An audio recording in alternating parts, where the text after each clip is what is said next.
ఓం శ్రీ గురుభ్యో నమః. ఓం శ్రీ సరస్వత్యై నమః. ఏవిబి సుబ్బారావు గారి ఆధ్యాత్మిక బృందం వారి సౌజన్యంతో వైశాఖ పురాణము 12వ అధ్యాయము కుమార జననము. మన్మధుని దహించి శివుడంతర్ధానము చెందగా గిరిరాజపుత్రికయగు పార్వతి నిరాశపడి ఏమి చేయవలెనో తెలియని స్థితిలో ఉండెను. భయపడిన తన కుమార్తెను చూచిన హిమవంతుడును భయపడి ఆమెను ఇంటికి చేర్చెను. పార్వతియు పరమశివుని రూపమును ఔదార్యాది గుణములను చూచి నాకితడే భర్త కావలేనని తలచెను. తన తలపు తీరుటకై గంగా తీరమున తపమాచరింప నిశ్చయించెను. తల్లిదండ్రి ఆత్మీయులు సుకుమారివైన నీకి తపము వలదని వారించినను ఆమె మానలేదు.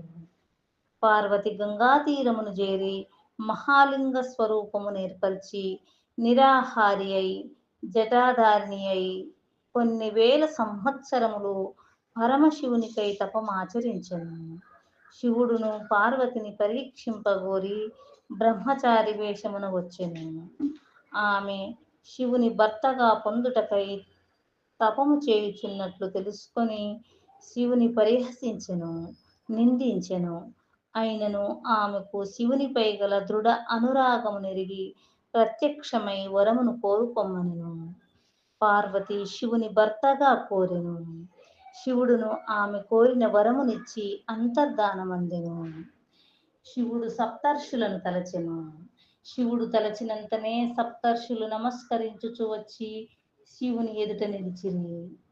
శివుడు మీరు నాకై కన్యనిమ్మని హిమవంతుని అడుగుడని చెప్పాను. సప్తర్షులు శివుని ఆజ్ఞను శిరసావహించి తమ కాంతులచే దిక్కులను ప్రకాశింపచేయుచు ఆకాశ మార్గమున హిమవంతుని కడకేగిరి. హిమవంతుడును వారికి ఎదురు వెళ్ళి నమస్కరించి గృహములోనికి తీసుకొని వచ్చి పూజించెను. వారిని సుఖాసీనుల గావించి మీరు నా ఇంటికి వచ్చుటచే నేను ధన్యుడనైతిని. మీ వంటి తపోధనులు నా ఇంటికి వచ్చుట నా తపఫలము. పుణ్య ప్రయోజనము కల మహాత్ములకు మీకు నా వలన కాదగిన కార్యమును ఆజ్ఞాపించుడని ప్రార్థించెను.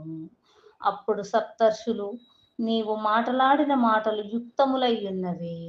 మా రాకకు గల కారణమును వినుము.